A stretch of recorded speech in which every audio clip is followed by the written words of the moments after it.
country. It's your girl Schree back again, trial watching, prosecution closing arguments. They have lawyers or judges that are already automatically plugged in as such, and that's what they do. They have professional people that sit as jurors. We ask people to come from their everyday lives and sit as jurors. That's what I would submit makes this country great. So how is it that if you're asked to come and you really don't have any legal experience, how do you arrive at a verdict that speaks the truth? How do you arrive at a verdict that is just? I would submit to you to three things. He's doing a good job. Number one, you rely obviously on the witnesses, the testimony, the evidence that you have, the physical evidence that you saw. You broke it down real good. Just more you want to the recordings, all that other stuff. Number two, you rely on the law that Judge Nelson will read to you, and you'll actually be provided a copy of it. They get it right. Most importantly, you rely on your God-given common sense. This cannot be an acquittal. It can't be an acquittal. No. Automatically, without even having to think about it, to make decisions at home and at work. The law encourages you to do that in evaluating the evidence, determining what's valid, what's not, and what makes sense. And when you do those three things, when you rely on the witness's testimony, the physical evidence, and other stuff, when you rely on the law, and then when you rely and apply your common sense to, I would submit to you, come back with a verdict that speaks the truth, a verdict that is just. And that verdict would be that this defendant is guilty of murder in the second degree. I mean, that's it. Do you believe that there's an innocent man sitting over there right now? He should have just shut up, because he set it up great. He just assumed something, but you got moms on the jury. Reacted a little bit, but you know, yeah, I'm no lawyer, but I figure you got mothers on the jury, all but one have kids. So the way he hammered it home, compared their height, their weight, beautifully brought out the Skittles and the iced tea, and the cell phone, how pointed out that Trayvon was unarmed, that Zimmerman had the equalizer. Why would he yell for help? He had a gun. We've talked about this before, peeps. I have a gun. You don't have a gun.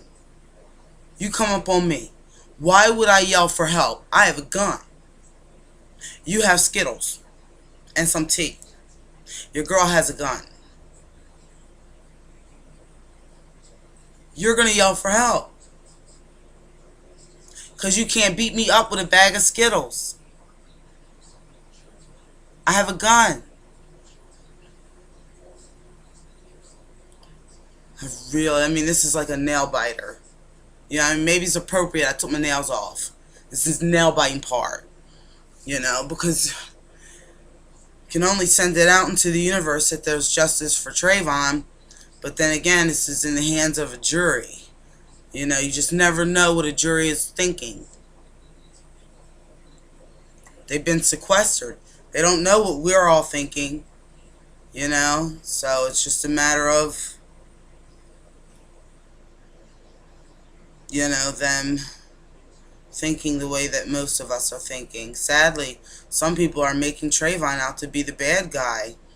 You know, like that guy on my Facebook page the other day. Shocking.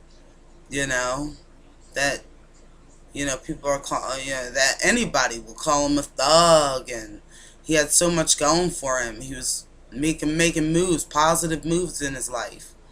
You know what? Yeah, he had a little weed in his system, but how many 17-year-olds right now, if you took them out of class and test their piss, would test positive for a little weed?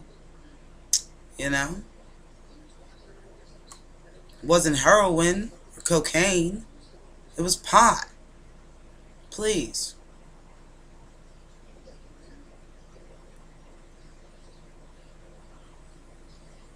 And even if you're under 18, you're a child. You're not a grown up. You can't vote. I've got it right here too. It's a timeline, and it's gonna kind of tell you a little bit about what happened there. It's a timeline showing the phone call, and you'll be able to take it back there. It's in evidence. It's a timeline showing the phone call between Rachel Gentile and Trayvon Martin. Rachel Gentile was that girl, remember? We made transparency so you all can decipher it. You know, I'm old and I'm getting used to now the computer systems, but hopefully it makes sense. And what you also have is you also have George Zimmerman's call, so you have the exact time in terms of the length of the call. And you also have it broke up originally with, as you recall, Miss Gentel, because she lost contact and she got it back up. And then you have Miss Lauer's call. And that's why I was able to tell you unequivocally as to when the gunshot occurred. Because we were able to time when Miss Lauer made the call, and you hear the gunshot. I couldn't imagine being on the phone with MGZ and somebody shooting him. Oh my God. It could have been MGZ. He has a hoodie. We have matching hoodies from back in the day when we were teenagers. Now, are people off? You know, by a few minutes possibly, but the phone records don't lie. Because my recollection was that we spent, I think, half a day one day and possibly half a day the next day hearing from one witness. Her name was Rachel Gentel. Now, this young lady, I will submit to you, is not a very sophisticated person. She's not the most educated. But she's a human being, and she spoke as best she could. You know, she happens to be, what, Haitian or of Haitian descent. And, you know, made a big deal about, oh, you can't read cursive. Yes, you can, unfortunately. She's, what, 18, 19? Speaks 3 languages, that girl. Did what she tell you as best she could, and maybe her English wasn't the best, maybe her speech, her language was a little colorful. I think she referred to me as that bald-headed dude and referred to other phrases to describe other people. But did she speak the truth? Because when you think of it, she was the person that was speaking to the victim. And really, the conversation that she had with the victim, nobody would know whether she's telling the truth or not other than her. I mean, we have the phone records that established it, that there's no dispute that they were talking. But what I'm saying is, she didn't have to, she could have embellished, she could have lied about what the victim said. And what she was honest. The guy that was following, that creepy guy, when she said to him, he's probably a pervert or sexual or something, why is this guy following you? And that's true. Trayvon didn't know he could have been a pervert following him. He didn't know. She didn't color it. Yeah, when she talked to the victim's mother, she didn't use that language, but she didn't come in here and lie to you about that. I mean, she could have, and nobody would have known the difference. It wasn't like her conversation was being recorded. But see, her use of colorful language doesn't mean that her testimony is less credible. True. Just because she's not a highly educated individual. Well, I mean, she's probably a highly educated individual in Haiti. Okay. Maybe we just didn't pick it up in America. So there's no dispute about that. Those records are up there. But let's talk about, she spent hours on that witness stand. Why? I guess attempt to discredit her in some way. You decide whether she was telling the truth. Do you disregard what she said because her family's from Haiti? Because she isn't sophisticated? And because she can't read cursive, unfortunately? I mean, is that what you should... It's not real beer. I don't think the instructions are going to tell you that. It's fake. So no, I'm not partying. I don't think she's... And I'm not saying that you will. But I mean, why do we take so long in asking her questions? Although life is a party. I think the other witnesses, I guess, were maybe more sophisticated than... I hope they get this right, y'all. Oh, my God. But did what she say comport or match up with the evidence that the other people were talking? I will submit it did. I mean, think back, and it happened a while ago, but think about what she said. What she said, Trayvon Martin said, and isn't it consistent with the evidence? I mean, is there any dispute that this defendant profiled, it's my word, you can use whatever word you want to use, but isn't it true that this defendant assumed that Trayvon Martin was a criminal? I And he even tells the police that. Oh yeah, this Why? guy's up Isn't to that no good, he consistent with said. what Remember? Rachel Gentile tells you? Didn't even the defendant in his statements from the police say, yeah, the kid, or however you refer to him, the guy, whatever, he's running away. This guy's up Did to she no see good. that?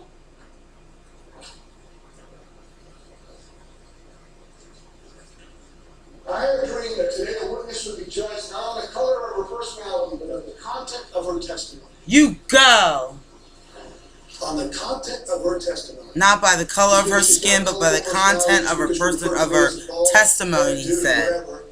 That was genius right there. That was good. That was good. Wow, that was deep.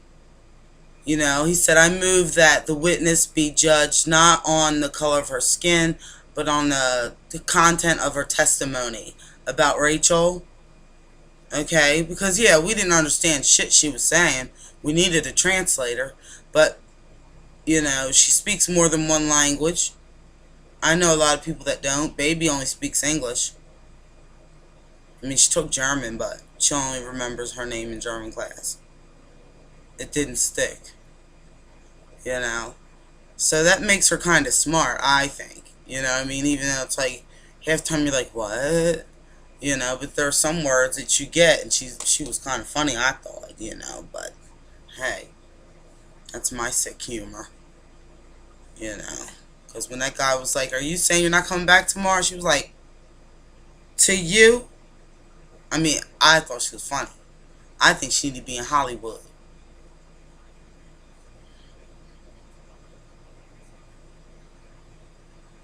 I didn't curl my bangs, you know, so they're not voluminous today. We're getting a little break from this testimony on HLN so I can connect with you. Hope everybody's having a great day. You know, hanging out, working.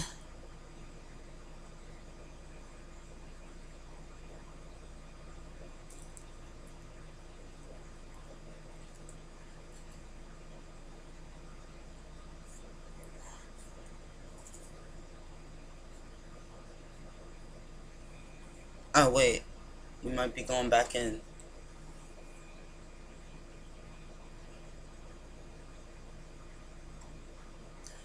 Vinny Politan, love you, but, like, let's get back. Thank you.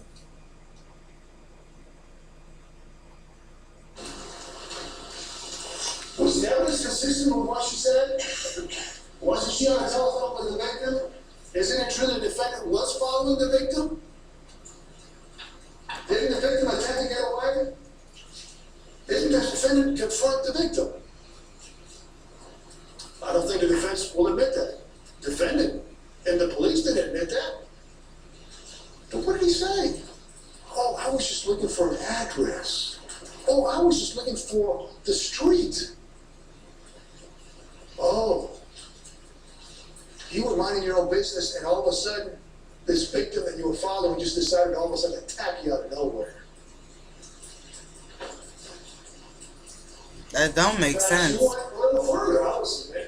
She warned the victim that maybe he was a sexual pervert.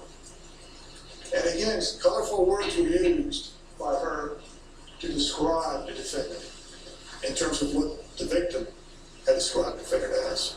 I would submit to you that that's an example that she's telling the truth. Now, she did lie about funeral and about her age originally to the police, to me, to the mother. Why? Okay, she's guilty of that. She didn't want to go out to see the body. She didn't want to deal with it. And she lied to the mother of Trayvon Martin. So you can disregard her testimony because of that. She lied about her age because she didn't want to come forward.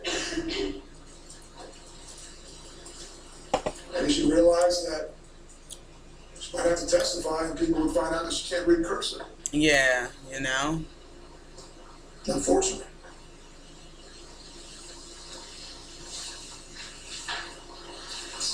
We have the defendant ambulance, non-emergency call. No dispute about that. That's recorded. I believe there might be a dispute as to whether the operator told him not to follow or not. You decide. They did tell him not to follow him. He did it anyway. What was in that recording?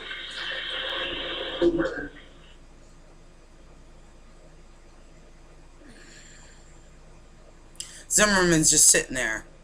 I mean, shouldn't he be like this? Just say that under his breath. Maybe have his head down like Doesn't that kind of... I'm so ashamed of my actions. Instead he's like... What the defendant was feeling at the time? I mean, just that be was like... information that he was providing shoulders to forward, you know, the like... operator, like, okay, he remorse. Remorse.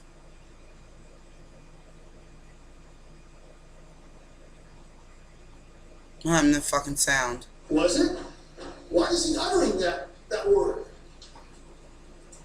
Other than that's how he feels. Now, defense may get up here and tell you, oh, he was just angry. Oh, when he said, like, these motherfucking punks get away with everything. I would See, admit to you, he had evil that's intent. a little angry. That's frustration. That's kind of ill will, hatred. That's right. That you've made up your mind he's a criminal, and you're tired of these criminals committing crimes, and my God, he's not going to get away. He did. He marked him as a bad guy from the start. Put your head down, dude. You killed somebody. Hang your head. You don't lift up your chin when you've killed somebody. If you've done something good, you know, you have your head up high, and, you know. But if you've killed a kid, maybe you might want to cry a little bit or something. If you have any remorse for the situation. That he was a criminal. That Trayvon Martin was a criminal, and he was not going to get away. He's not sorry he killed that kid. He didn't even take the stand if just to say, I'm sorry. That's all I wanted to say on the stand is, I'm so sorry. And cry. I'm going to put this up now. Y'all know I have love for y'all. I love you so much. More SchreeTV coming at you very soon. I love you.